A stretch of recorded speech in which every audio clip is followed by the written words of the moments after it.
ஆளுநருக்கு வக்காலத்து வாங்கிய ஜனாதிபதியின் பதவி பறிப்பு. உச்சநீதிமன்றம் அதிரடி.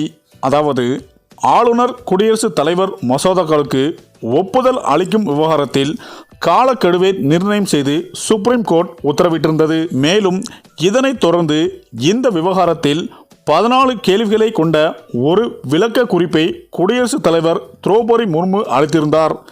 இந்த வழக்கு மீண்டும் விசாரணைக்கும் வரும் நிலையில் தமிழ்நாடு அரசு இதில் பதில் மனு தாக்கல் செய்துள்ளது.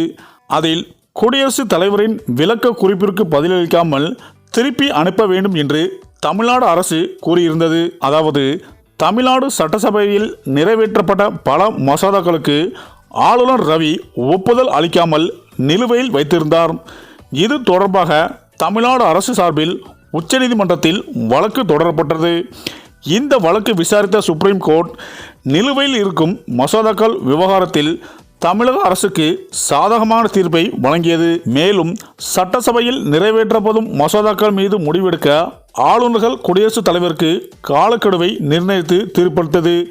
இது மிக முக்கியமான தீர்ப்பாக பார்க்கப்படுகிறது. இந்த தீர்ப்பை அப்போது துணை குடியரசுத் தலைவராக இருந்த கெசப் தன்கர் கடுமையாக விமர்சித்தார். மேலும் குடியரசுத் தலைவர் திரௌபதி முர்மு இது தொடர்பாக 14 கேள்விகளை எழுப்பியிருந்தார். அதாவது ஆளுநர் மற்றும் குடியரசுத் தலைவரின் அதிகாரம் குறித்து இடம்பெற்றுள்ள அரசியல் சாசன பிரிவின் 200 மற்றும் 201வது பிரிவுகள் சுட்டிக்காட்டிய திரௌபதி முர்மு கேள்வி எழுப்பியிருந்தார். இது தொடர்பான வழக்கு உச்சநீதிமன்றத்தில் கடந்த ஜூலை மாதம் விசாரணைக்கு வந்தது.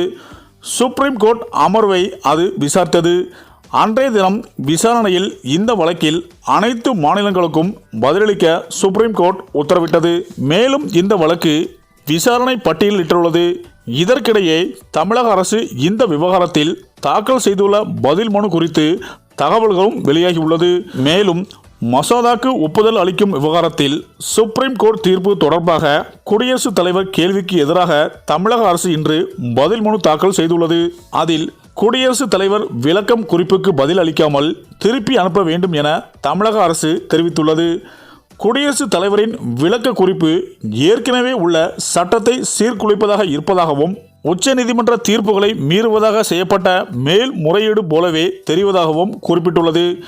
இதனால் விளக்கம் குறிப்பை பதில் அளிக்காமல் திருப்பி அனுப்ப தமிழக அரசு தனது பதில் மனுவை கூறியிருந்தது. ஆக இப்படிப்பட்ட சூழ்நிலையில்தான் இந்த தீர்ப்பு தமிழக அரசுக்கு சாதகமாக வரும் பட்சத்தில் ஆளுநர் ரவி உறுதியாக நீக்கப்படுவார் என்றும், மேலும் ஆளுநருக்கு ஆதரவாக குரல் கொடுத்த ஜனாதிபதியின் பதவியும் இதன் மூலம் பறிக்கப்படும் என்றும், இதற்கு எடுத்துக்காட்டாக உச்சநீதிமன்ற தீர்ப்பு பாஜக தலைமைக்கு ஒரு பாடமாக இருக்கும் என்றும் ஒரு தகவல்கள் சொல்லப்பட்டு வருகிறது என்பதும் குறிப்பிடத்தக்கது என அரசியல் வட்டாரத்தில் பரபரப்பாக பேசி வருகின்றனர். சரி, இந்த வீடியோ பற்றிய உங்க கருத்துக்களை கமெண்ட்ல சொல்லுங்க. மேலும் வீடியோ பிடித்திருந்தால் லைக் பண்ணுங்க, ஷேர் பண்ணுங்க, மறக்காம நம்ம சேனலை சப்ஸ்கிரைப் பண்ணிக்கோங்க. நன்றி.